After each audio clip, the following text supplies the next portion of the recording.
성도 여러분, 안녕하세요. 6월 5일, 목요일 아침 말씀 시간입니다. 오늘 함께 하실 하나님 말씀은 역대상 7장 1절부터 8장 40절까지 말씀입니다. 그 가운데 8장 33절 말씀을 봉독하여 드리겠습니다. 넬은 기스를 낳고 기스는 사울을 낳고 사울은 요나단과 말기수아와 아비나답과 에스바알을 낳았으며 아멘. 한 할아버지가 손주들을 불러 모아 이렇게 말씀하셨습니다. 우리 집안은 대대로 퇴계 이황의 직계손들로서 예의와 학문을 숭상하고 덕을 세우며 살아왔느니라. 비록 외정 때 전답을 모두 빼앗기고 뿔뿔이 흩어져 만주까지 이르기도 했으나 집안의 법도와 정신은 한시도 잊지 않았느니라. 너희들도 선조들의 정신을 따라 예와 덕을 갖추고 학문에 정진하여야 할 것이니라. 알겠느냐? 어느 집안이나 이렇게 부모들은 자녀들에게 족보를 뒤적이며 집안의 업적과 가풍을 가르칩니다. 선조들의 정신과 어를 자손들이 알고 기리는 것이야말로 집안의 품격과 가치를 지키는 길이라 믿기 때문이지요. 바벨론 포로 생활을 마치고 고향으로 돌아온 유다 민족에게도 이런 족보 교육이 필요했습니다. 오랜 시간 동안 나라를 잃고 타국에서 이방인들과 섞여 살면서 민족의 정체성을 잃어갔던 그들이었기 때문이었습니다. 어린 자식들은 집안의 선조들이 누구였고 선조들의 업적과 가풍이 무엇이었는지 잘 몰랐고 또 태어났던 땅을 떠나 이방 땅으로 느껴지는 유다 땅으로 이사와서 살아야 할 그 이유도 몰랐습니다. 그런 자손들을 위하여 부모 세대는 족보를 조목조목 살펴가며 이스라엘 각 12지파의 가풍뿐만 아니라 민족의 정체성을 자손들에게 가르칠 필요가 절실했습니다. 그 교육 대상은 남유다 족속들 뿐만이 아니었습니다. 남유다 족속들이 바벨론 포로로 잡혀가기 전부터 이미 이방 민족들과 뒤섞여 인종도 신앙도 문화도 뒤죽박죽이 되어버린 채 나라를 아수르에 빼앗겼던 북이스라엘 족속들도 함께 포함됩니다. 이스라엘 12지파 전체가 하나님의 백성인 것을 알려서 다시금 민족의 정체성을 되찾고 새롭게 신앙과 삶을 회복하는 도전을 족보 교육을 통해서 전 이스라엘 자손들을 대상으로 이제 교육하게 된 것입니다. 오늘 본문에 등장하는 지파들은 이사갈, 베냐민, 납달리, 므낫세, 에브라임, 아셀, 그리고 베냐민 지파입니다. 이 지파들은 과연 그들의 선조인 야곱의 축복을 누리며 살아왔을까요? 이 질문에 따라 각 지파를 축복했던 야곱의 말이 어떻게 성취되었는지 오늘 본문의 기록을 살펴보겠습니다. 먼저 이사갈 자손입니다. 이들의 조상 야곱은 이사갈을 두고 다음과 같이 축복했습니다. 이사갈은 양의 우리 사이에 꿇어 앉은 건장한 나귀로다. 창세기 49장 14절의 기록입니다. 이 축복대로 이사갈은 강한 나귀처럼 살아왔을까요? 오늘 본문 5절입니다. 그의 형제 이사갈의 모든 종족은 다 용감한 장사라. 포로 생활을 마치고 고향으로 돌아와 이 기록을 읽는 이사갈 자손들의 심정은 어떠했을까요? 비록 낯설고 힘든 현실이지만 선조들의 역사와 가풍을 들으며 그 축복이 다시금 자신들에게 돌아올 것을 믿으며 새로운 용기와 도전을 얻지 않았겠습니까? 다음은 베냐민 자손입니다. 조상 야곱은 베냐민을 두고 축복하길 베냐민은 물어뜯는 일이라. 아침에는 빼앗은 것을 먹고 저녁에는 움킨 것을 나누니라. 이렇게 축복했습니다. 창세기 49장 27절의 기록입니다. 이 축복대로 베냐민은 강한 이리처럼 살아왔을까요? 오늘 본문 7장 7절, 9절, 11절, 그리고 8장 6절, 10절, 13절, 28절 등은 베냐민 자손들이 우두머리요 크고 용감한 장사였다 기록합니다. 황량한 유다 땅으로 돌아온 베냐민 자손들이 이 선조들의 역사와 가풍을 들을 때 얼마나 도전이 되었겠습니까? 다음은 납달리 자손입니다. 조상 야곱은 납달리를 두고 축복하길 납달리는 노인 암사슴이라 아름다운 소리를 발하는도다 라고 축복했습니다. 창세기 49장 21절의 기록입니다. 이 축복대로 납달리는 아름다운 소리를 발하는 암사슴과 같이 살아왔을까요? 오늘 본문은 납달리의 네 아들들만 소개할 뿐입니다. 그들의 아름다운 소리가 있어 왔는지 확인되지는 않으나 훗날 납달리 자손들이 살던 지역, 곧 갈릴리에서 아름다운 소리가 있었던 것은 분명합니다. 예수 그리스도께서 갈릴리에서 나셔서 구원의 아름다운 소리를 내셨기 때문이지요. 그러니 납달리 자손들에게는 과거보다는 미래가 중요했습니다. 갈릴리에서 그 아름다운 구원의 소리를 듣는 복이 그들에게 다가오고 있었기 때문입니다. 다음은 므낫세 자손입니다. 조상 야곱은 므낫세를 두고 축복하길 그도 한 족속이 되며 그도 크게 될 것이다 라고 했습니다. 창세기 48장 19절의 기록입니다. 므낫세가 동생인 에브라임보다는 그 규모가 작지만 므낫세 역시 큰 족속이 되어 살아왔습니다. 오늘 본문에는 그 정황이 정확히 들어있지는 않지만 지나간 본문 5장 23절과 24절은 므낫세 자손들이 다 용감하고 유명한 족장이었다라고 기록합니다. 이러한 사실은 유다 땅으로 들어온 므낫세 후예들에게 도전과 용기를 주기에 충분했을 것입니다.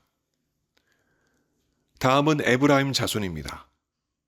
조상 야곱은 에브라임을 두고 축복하길 에브라임이 그 형인 므낫세보다 큰 자가 되고 그 자손이 여러 민족을 이루리라 라고 축복했습니다. 창세기 48장 19절입니다. 에브라임이 받은 이 축복을 후손들은 어떻게 누리며 살았을까요? 오늘 본문 27절은 후손 중 눈의 아들 여호수아를 기록합니다. 모세를 이어 이스라엘의 가나안 정복을 이끈 여호수아를 선조로 둔 에브라임 사람들. 그 사실이 후손들에게 얼마나 큰 자긍심을 주었겠습니까? 새로운 환경을 개척할 용기와 힘이 되었음에 분명했을 것입니다. 다음은 아셀 가문입니다.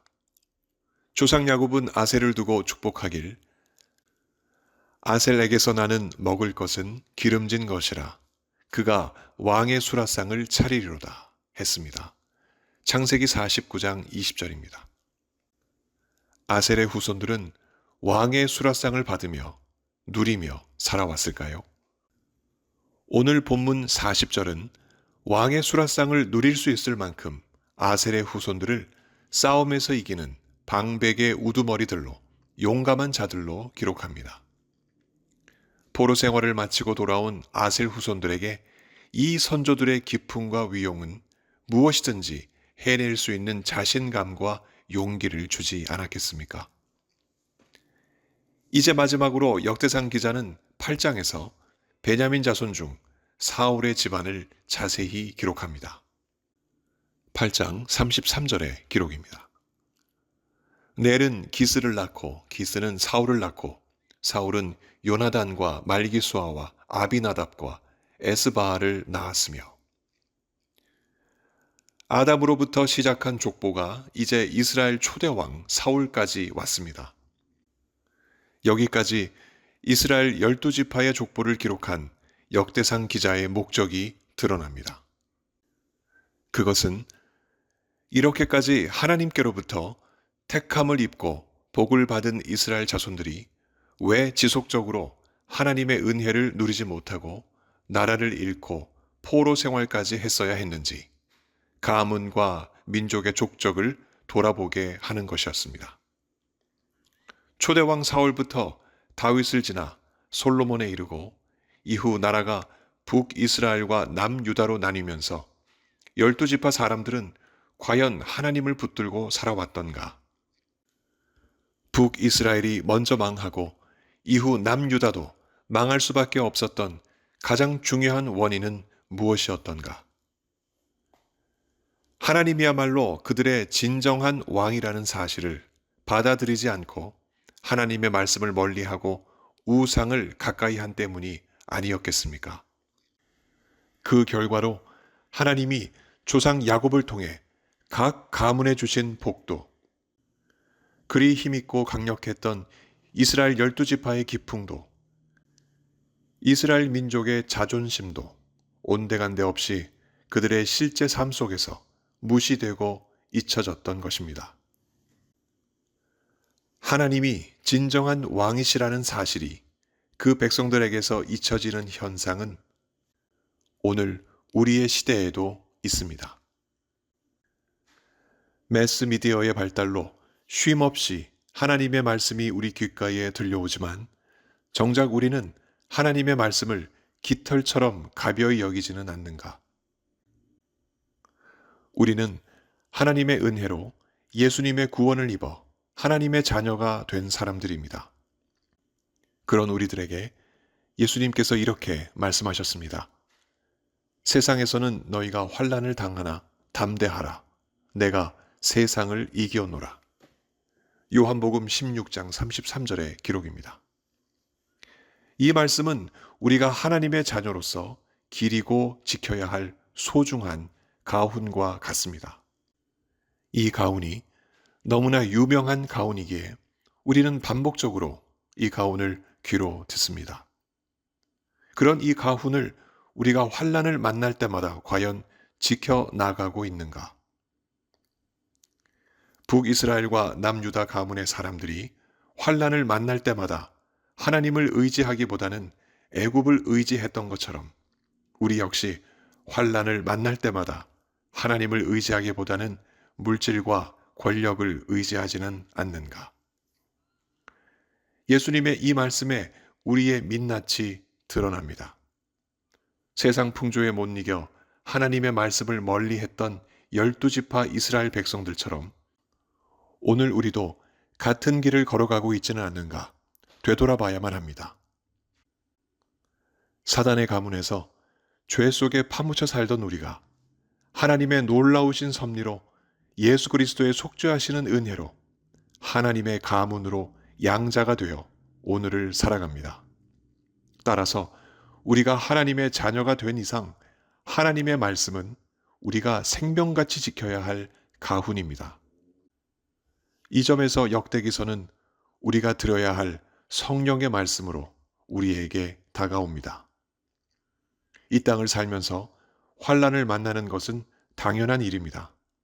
아직은 사탄이 폐잔병처럼 흩어져 숨어 있다가 기습적으로 우리를 엄습하기 때문입니다. 그러나 그럴 때마다 세상에서는 너희가 환난을 당하나 담대하라. 내가 세상을 이기었노라 하신 예수님의 말씀을 우리는 가훈처럼 붙잡아야 합니다. 그리고 환난 앞에서 담대해야 합니다. 이미 예수님이 이 전쟁에서 승리하셨기 때문에 사단은 승리할 수 없습니다.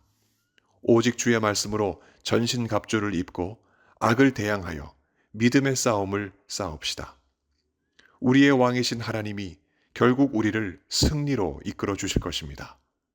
성령께서 오늘도 우리에게 하나님을 향한 믿음을 새롭게 해주시길 주 예수 그리스도 이름으로 간절히 축원합니다. 함께 기도하시겠습니다. 하나님 아버지, 우리를 자녀 삼아 주시고 영원한 천국을 유업으로 누릴 수 있게 해주시니 참으로 감사드립니다. 이 귀한 은혜를 우리가 입었으니 이 세상을 살아갈 때 주신 하나님의 말씀을 따라 순종하며 살아가게 하여 주옵소서. 우리 개인의 삶도, 우리 가정도, 직장도, 교회도 하나님의 말씀을 따라 온전하게 세워져서 마지막 날 예수님 오실 때 주님께 큰 칭찬받는 우리 모두 되게 하여 주옵소서. 몸이 아프신 성도님들 오늘도 만나주시고 그 간절한 간구에 속히 응답하여 주옵소서. 여러 가지 많은 문제로 주님 앞에 기도하는 하나님 백성들, 하나님의 선하시고 기뻐하시는 뜻을 보여 주옵소서. 감사드리며 예수 그리스도 이름으로 기도합니다. 아멘. 성도 여러분, 오늘 하루도 주님과 동행하시는 복된 하루 보내시기 바랍니다. 감사합니다.